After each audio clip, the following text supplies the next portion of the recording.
Você colocou o quê? Tudo bem. As pessoas estão entrando. Quantas pessoas?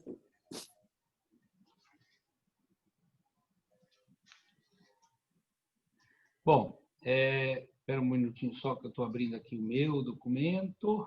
Pronto. Bom, uma boa noite a todas, a todos. Quero agradecer a presença, pedir para que mantenham os microfones fechados.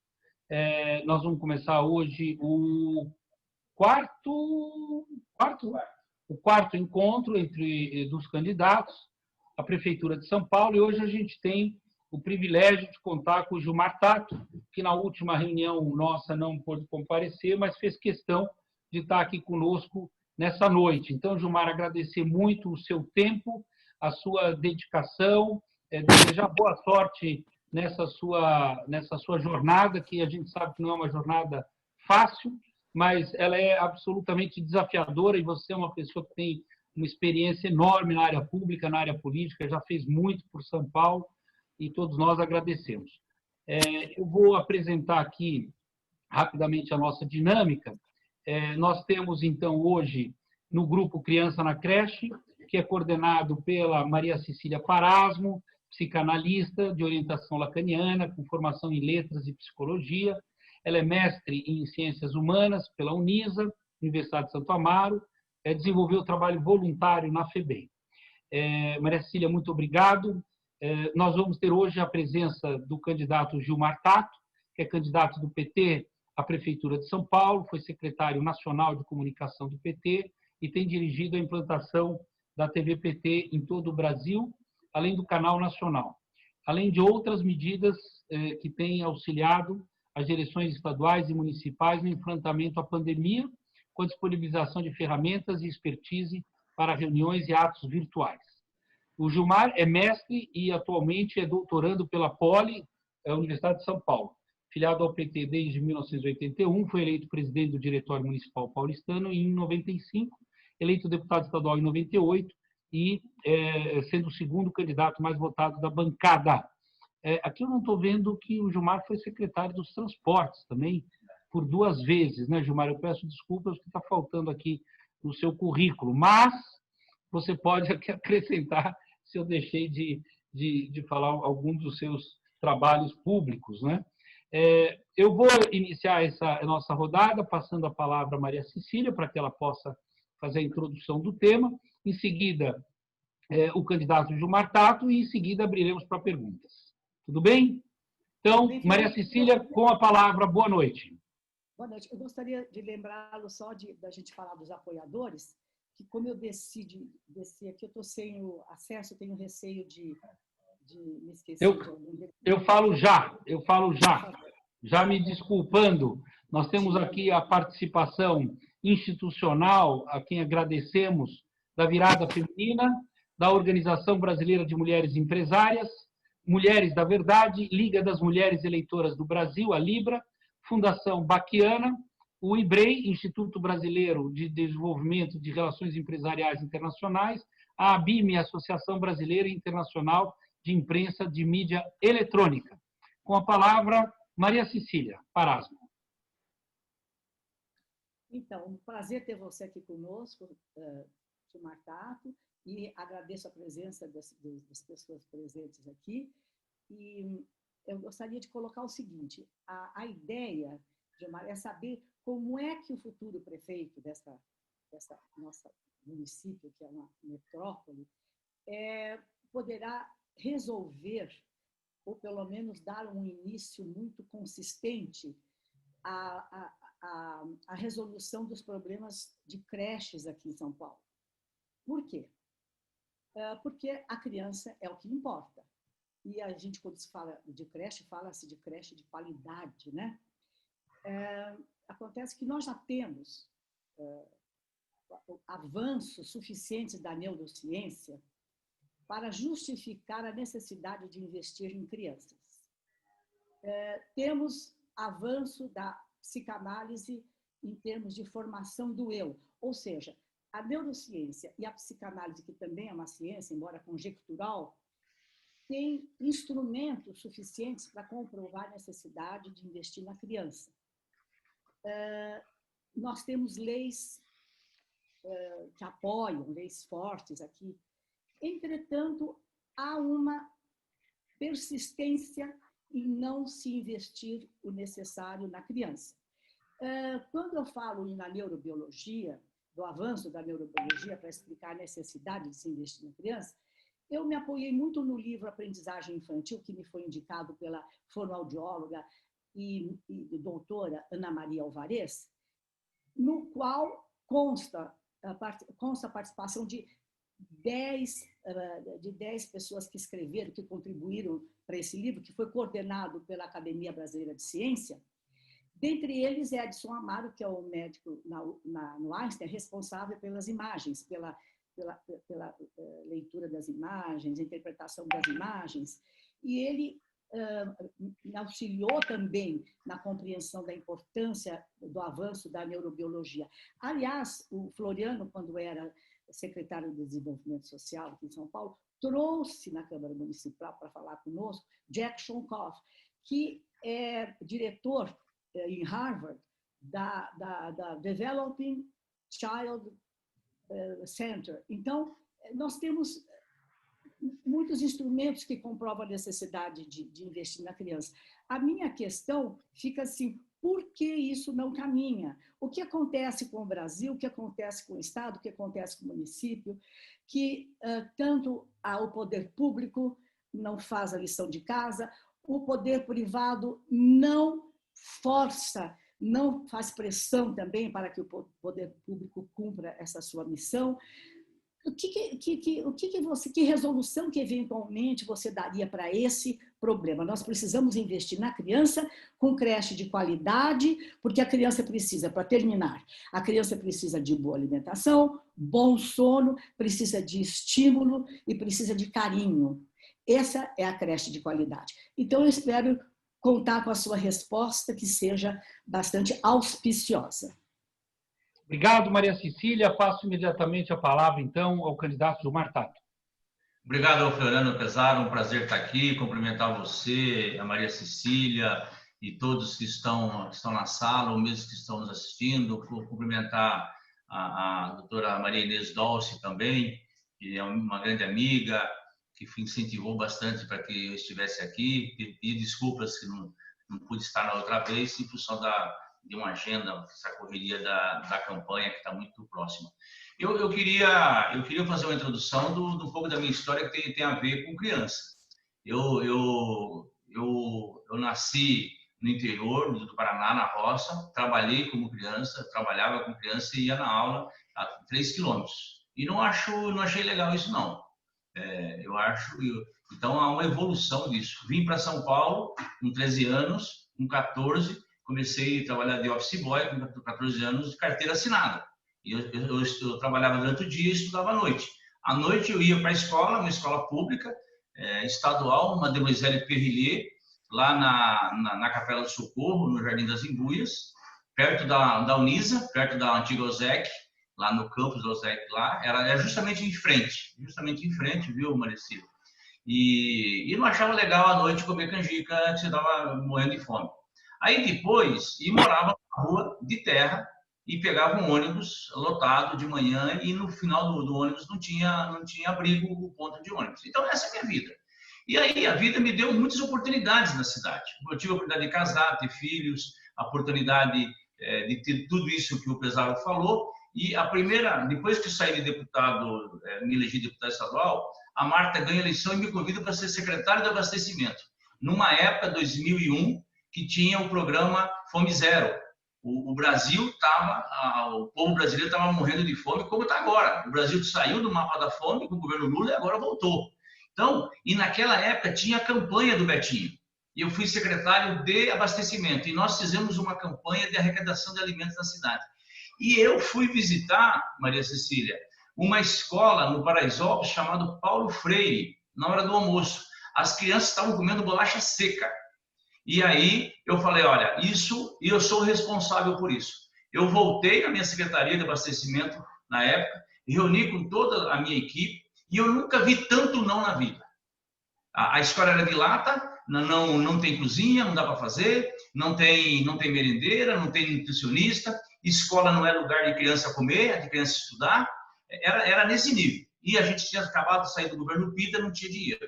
Então, eu acabei com a lata do Leve Leite, fiz o sachê, com esse dinheiro nós implantamos almoço de qualidade nas escolas, e isso é visível. Então, a alimentação in natura, arroz, feijão, carne, legumes, suco de laranja, frutas. Então, isso tem a ver com o desenvolvimento da criança. A alimentação ela é vital, é fundamental, e nós vamos ter que fazer, aqui na cidade de São Paulo, milhares de cooperativas, de hortas comunitárias, e fazer um debate para valer na cidade em relação à alimentação para todos nós, mas principalmente para a criança. Uma alimentação saudável, sem veneno, sem agrotóxicos, uma alimentação orgânica. Então, foi isso que nós implantamos quando eu fui secretário de abastecimento. Fui secretário de prefeitura, descentralizamos, vou pular essa parte, mas que é importante por meio da descentralização, da participação popular. E no transportes, além do bilhete único, das faixas de ônibus que nós fizemos e das ciclovias, nós fizemos o vai e volta. O vai e volta, o que é o vai e volta? Pela lei, o Floriano já foi vereador, sabe disso, o vai e volta, a criança que mora além dos 2 quilômetros da escola, ela tem direito ao vai e volta. Nós vamos reduzir isso para 1 quilômetro, porque eu também acho que 2 quilômetros, criança andar 2 quilômetros não é o suficiente. E vamos ampliar também esse tag bebê, nós vamos voltar o vai e volta. Então, o vai e volta foi criado na minha época. Então, eu falo com autoridade. E dizer para todos vocês que estão me ouvindo, eu vou zerar o déficit de creche na cidade de São Paulo. Gente, fala aqui uma pessoa que tem autoridade que reorganizou o sistema de transportes, autoridade que implantou a subprefeitura, autoridade que implantou o almoço e janta nas escolas, e eu tenho uma pessoa que é a Ana Estela Haddad, que ela que cuidou da primeira infância aqui, e nós acabamos de fazer um programa, está no YouTube, se vocês tiverem oportunidade de ver e assistir, lá está mais completo esse do saber cuidar da criança da primeira infância, principalmente da primeira infância. Então, eu vou implantar este programa relacionado à primeira infância, relacionado à criança, que passa por cuidado em relação à alimentação, que passa pelo acesso ao equipamento de educação, principalmente a creche, mas não só, que tem acesso e que nós possamos zerar.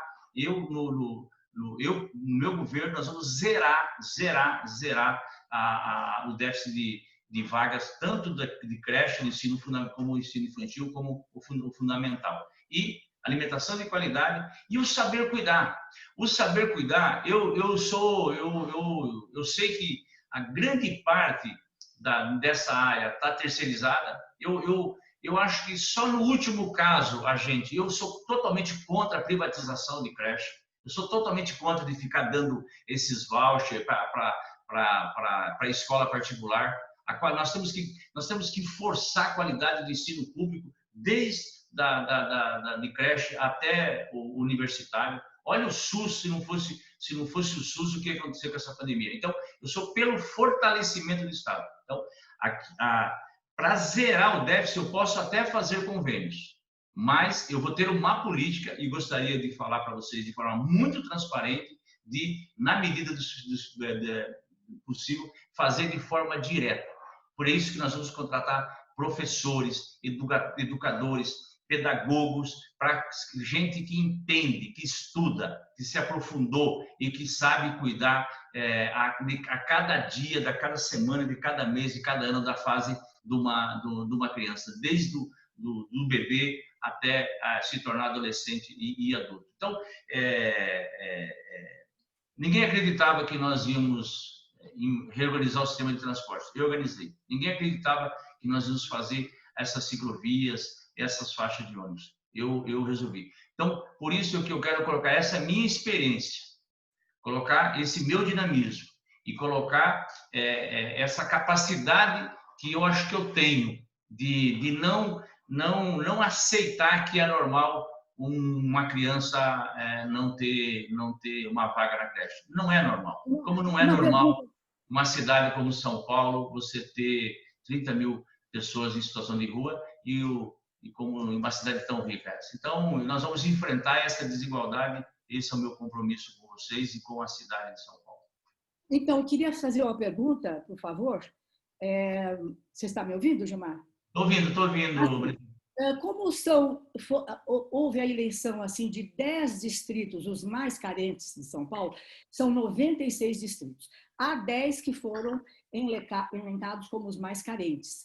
E como essa questão das creches é algo muito complexo, você sabe disso, todos sabem, qual vai ser a sua estratégia para iniciar o fato que você diz que vamos zerar? Quer dizer, tem que ter um começo assim palpável, né? Como é que você vai iniciar isso aí, lembrando que a criança é prioridade nacional?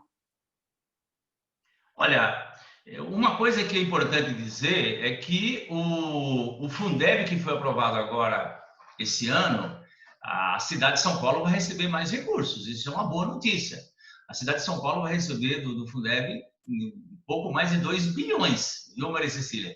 Isso e é motivo de a gente tem que aplaudir essa decisão do Congresso Nacional. O Bolsonaro foi contra, não queria de jeito nenhum, mas não teve jeito. Então, significa que vai ter mais dinheiro. A outra, nós temos que começar isso não vale só para a criança, mas principalmente para a criança. Nós temos que começar naquelas áreas onde o IDH é menor. Nós temos que começar naquelas áreas onde o empobrecimento é maior. E aqui, você falou dos distritos, por isso, quando eu falei que eu plantei a subprefeitura, essa organização, eu tive a oportunidade de estar à frente, ainda no governo da Marta. Nós criamos 32 subprefeituras, criamos 96 distritos, e esses distritos, eles foram estudados, a superprefeitura, mas os distritos foram estudados não só do ponto de vista geográfico, do corte geográfico, do corte do viário, mas também do ponto de vista econômico e social. Nós procuramos, na época, nem sempre foi fácil, porque a miséria é tão grande na periferia que não é fácil. Mas a ideia era fazer com que os distritos, o Floriano, não fosse simplesmente onde só tivesse moradia, mesmo que precária, mas que tivesse um comércio, que tivesse uma vida, sabe, econômica também. E, às vezes, a miséria é tão grande que não consegue. Então, a cidade é uma cidade desigual. Você pega de Moema, a cada quilômetro que você anda indo para a cidade de Tiradentes, é 1 ano menos de vida. Então, significa que se tem 26 quilômetros, a pessoa que mora em Moema, ela vive 26 anos a mais de quem mora na cidade de Tiradentes. Isso vale para a criança. Então, Maria Cecília, respondendo, pegar justamente nesses bairros ou nesses distritos onde o IDH é menor e ali você aplicar o dinheiro público. Quer dizer, você ter um investimento e ter um cuidado maior e um acompanhamento maior, porque é uma maneira de você acelerar a diminuição e a desnutrição, a diminuição de vagas nas creches, que é a nossa grande preocupação. Eu tenho tenho lido matéria a respeito, que o nosso grande problema, especialmente, não é a questão de dinheiro. Dinheiro. Por exemplo, Gustavo Ioschup, quando ainda era, quando ele ainda escrevia para a Veja, né? Já faz um tempo ele parou de escrever, um dos últimos artigos dele, ele provou, olha, a questão da nossa educação não passa pela questão de recurso, passa mais pela questão de treinamento de pessoal, de vontade política, de pressão do povo para que isso seja importante. Como é que você vê, porque você colocou a questão econômica, né, do recurso, como é que você vê outras formas de poder estar contribuindo para atacar esse problema de frente, que é dar para as nossas crianças oportunidade, num país democrático, oportunidade igual para todos, quando nós, no mundo tem 193 países, nós estamos colocados dentre os 10 com maior desigualdade social. Quer dizer, isso tem que ser realmente enfrentado com muita garra, com muita coragem, com muito amor. Gilmar, eu quero só acrescentar, primeiro lembrar que a palavra está aberta a quem quiser perguntar, pode perguntar ao vivo, pode perguntar também pelo nosso chat. Gilmar, eu tenho para acrescentar aqui a pergunta da Maria Cecília uma questão que é uma questão muito objetiva, né? Às vezes a gente fala que falta vontade política, né? Mas, por outro lado, nós que fomos gestores públicos, a gente sabe que se fosse fácil já tinham resolvido, né? Então, não tem facilidade nesse campo. E, como bem lembrou a Maria Cecília, não é só falta de dinheiro, né? Acho que, até no caso da educação, a gente tem recursos. Você mesmo apontou a aprovação do Fundeb, a despeito da má vontade do governo da federal, o Congresso aprovou o Fundeb e tem recursos e terão mais recursos no futuro. No caso das creches, especialmente nas regiões mais adensadas e periféricas, da onde você veio e da onde você conhece, né? Você conhece profundamente essas regiões, especialmente, por exemplo, da Zona Sul de São Paulo, uma região altamente adensada, com diversos problemas de proteção ambiental, mananciais, né? Falta de regularização fundiária, enfim, todos esses problemas que, de alguma forma, ao longo dos anos, impediram, a palavra talvez seja essa, impediram que você pudesse ter equipamentos públicos regulares, né, com construção própria, etc., nesses espaços. Quando você pega lá a região do Grajaú, Cantinho do Céu, Valo Velho, enfim, Capela, Campo Limpo, todas essas regiões, a prefeitura tem uma dificuldade enorme em encontrar espaços públicos adequados para construção. Né? Até talvez isso explique um pouco por que muitas foram conveniadas ao longo desse tempo. Né? Como é que você pretende atacar essa questão? Porque é uma questão real, concreta, né? E você conhece muito essas regiões todas. Né? O Floriano e Maria Cecília, eu sou daqueles que acham que para melhorar a educação e a qualidade da educação, você precisa pagar bem os profissionais de educação. A Finlândia acabou com o ensino privado, e lá o professor ganha mais que o promotor, ganha mais que o juiz, ganha mais que o deputado lá na Finlândia. Eles acabaram uma política de acabar com o ensino privado e todo mundo é público e o professor... a disputa para ser professor na Finlândia é muito maior do que a disputa para ser promotor, para ser juiz nessas áreas. Então, portanto, para mim, melhorar o salário dos professores de educação. Segundo, dar condições de trabalho. Condições de trabalho passa desde ter uma internet, ter um computador, ter um tablet, mas também passa de um número de crianças ou de alunos em sala de aula. Vocês são da área, entende? E desde que você não, um professor ou uma professora tem um limite e tem que ter auxiliar para cuidar dessas crianças. Então, e a qualificação. Quer dizer, um professor, uma professora, ela tem que ir se atualizando. E hoje em dia não existe essa coisa, a pessoa se formou e não. Ela tem que ter um tempo para preparar, para estudar, para ver o que está acontecendo, novos conhecimentos. É dessa maneira que eu enxergo a qualidade. Então, viu, Maria Cecília? A outra, Floriano, você falou das dificuldades, talvez aí não mais políticas e não mais dificuldades financeiras, mas o fato objetivo é que você tem crianças mães que precisam colocar os seus filhos numa creche e não tem vaga. Eu sou daqueles que nós temos que romper essas barreiras legais e criar mecanismo para resolver isso, do ponto de vista físico. Foi o que eu fiz quando nós implantamos a alimentação escolar. A alimentação escolar, Floriano, o primeiro contrato que eu fiz, na época, foi emergencial. Foi emergencial e eu justifiquei por quê.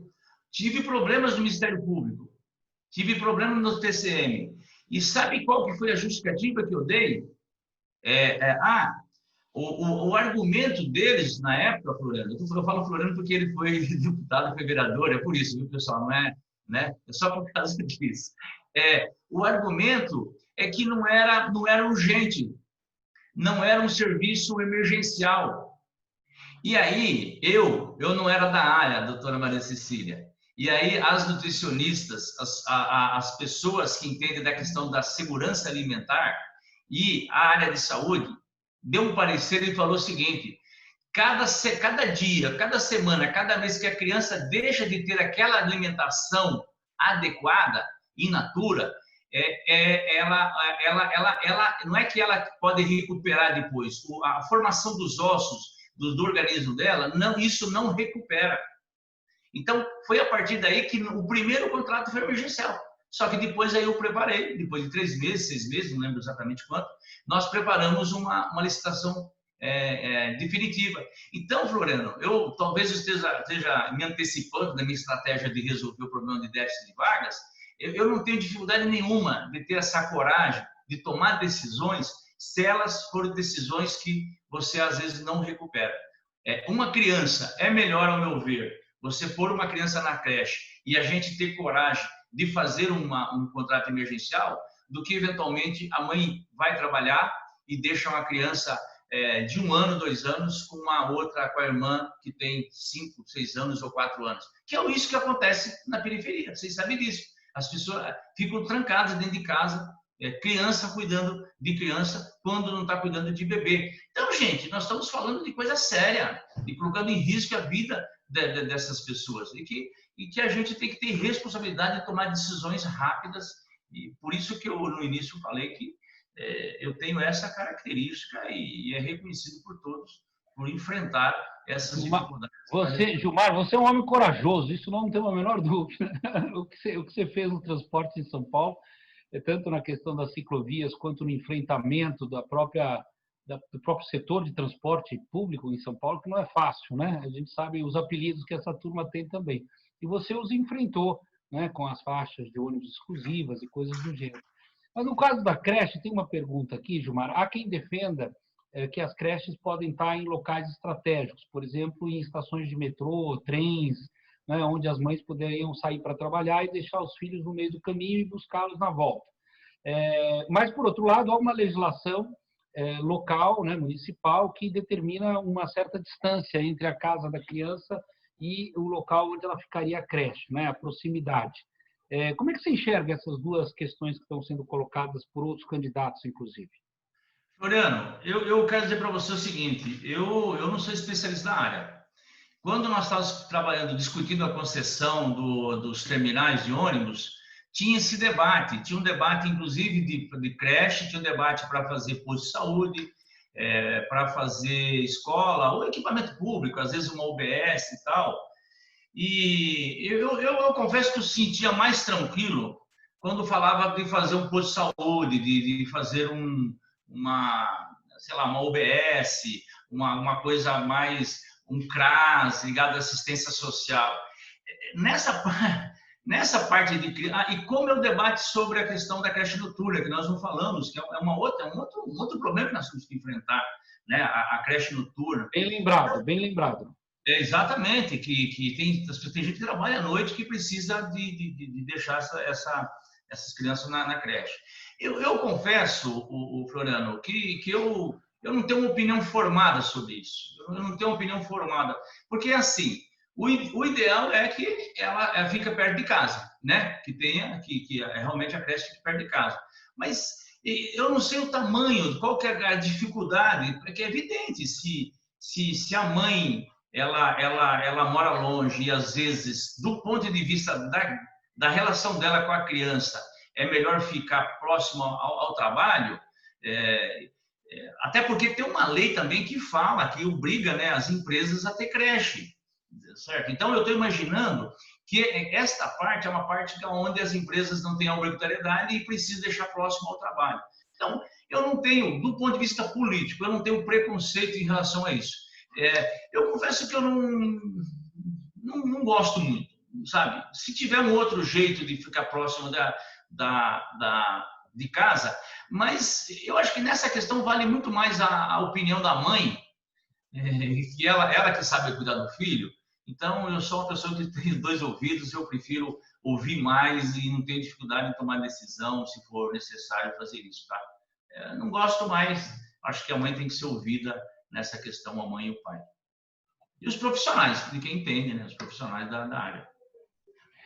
Tem mais uma pergunta aqui, Maria Cília, que chega aqui para nós, sobre a possibilidade de um reestudo das chamadas mães crecheiras, né? De treinar e capacitar mães que pudessem cuidar do período diurno, enfim, noturno, o período não importa, mas da criança dos outros, né? Com uma formação, com uma capacitação própria para isso. Então, fica aqui a pergunta ao candidato Gilmar se ele acha que isso é uma possibilidade, é um caminho, ou se isso não é política pública, né?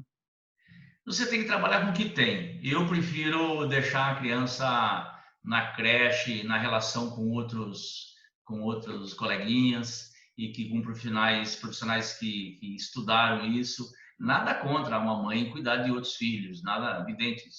Se for o último caso, né?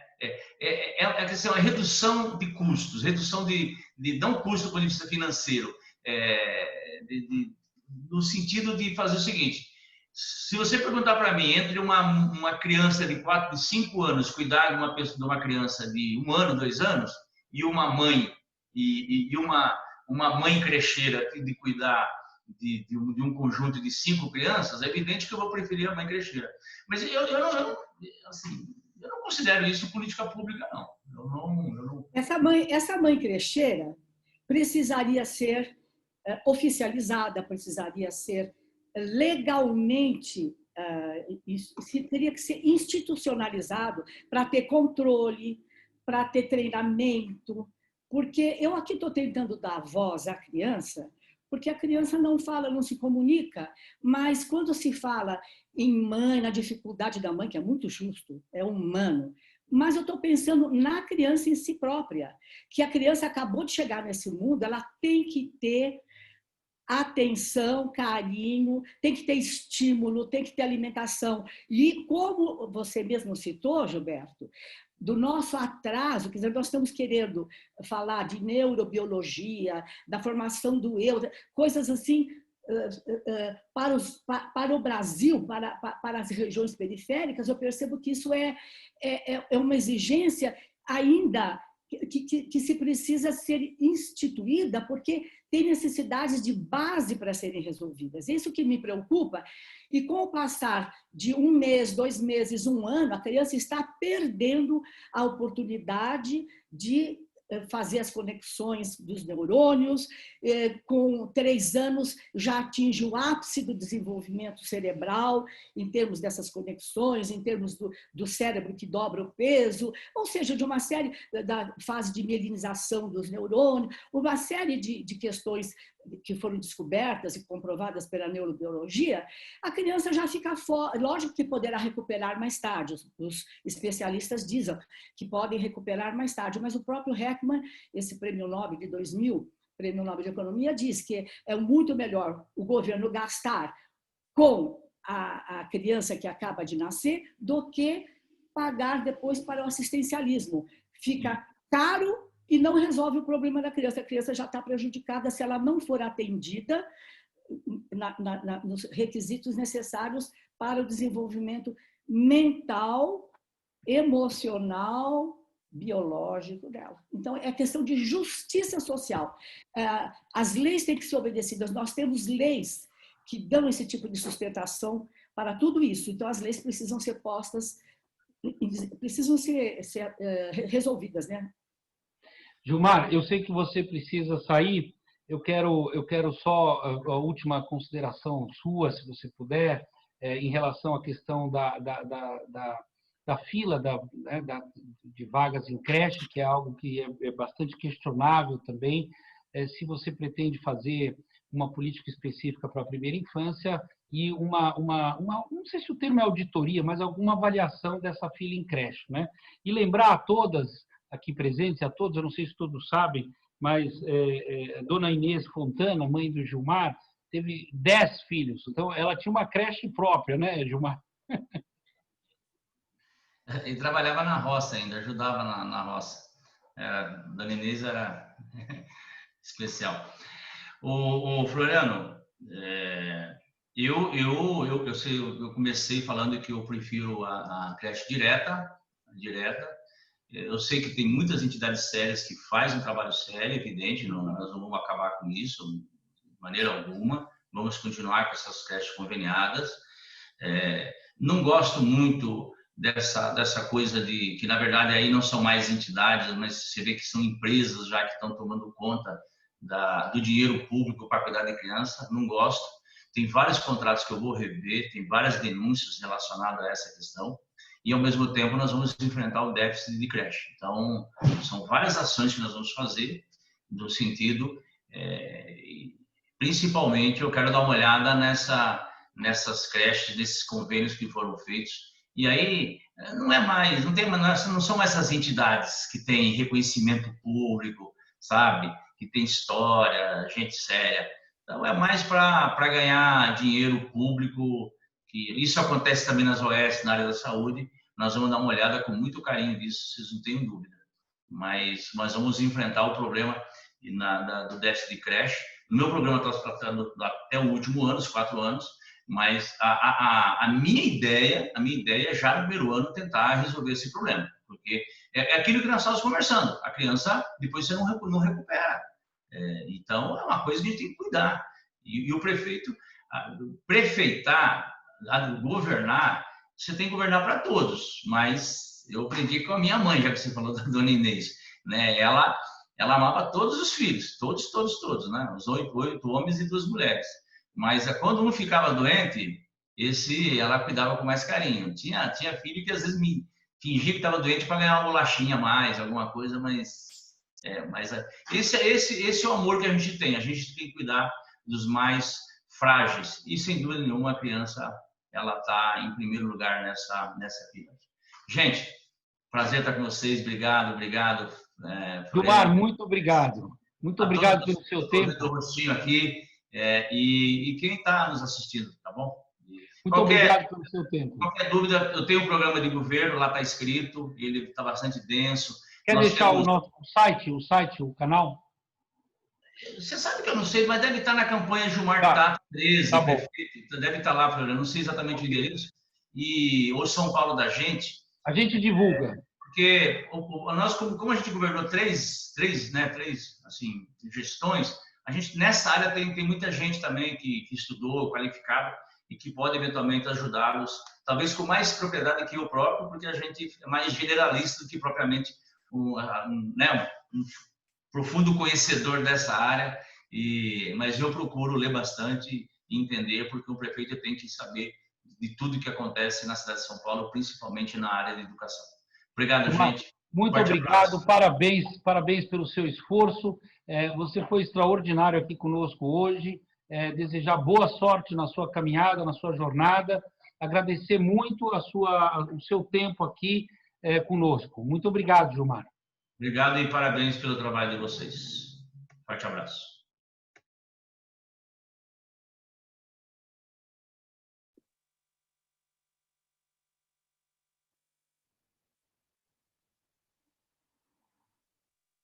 Precisa ligar o som. Está desligado o seu som. Quero aqui agradecer mais uma vez a todos, agradecendo a Maria Cecília, os nossos apoiadores institucionais, Virada Feminina, Organização Brasileira de Mulheres Empresárias, Mulheres da Verdade. Quero agradecer aqui a Liga das Mulheres Eleitoras do Brasil, a Libra, a Fundação Baquiana, o IBREI, Instituto Brasileiro de Desenvolvimento de Relações Empresariais Internacionais, a ABIME, Associação Brasileira Internacional de Imprensa de Mídia Eletrônica, e a todas vocês que participaram de mais essa rodada, cumprimentando efusivamente a nossa querida Maria Cecília Parasmo por todo o esforço. E vamos à próxima. Quando será a próxima, Maria Cecília? Dia 29. 29, quinta-feira da semana que vem. Eu não vou estar com vocês porque eu vou receber a medalha Anchieta, que é a mais alta condecoração da cidade de São Paulo, concedida a um paulistano, que é o meu caso, nasci... Parabéns.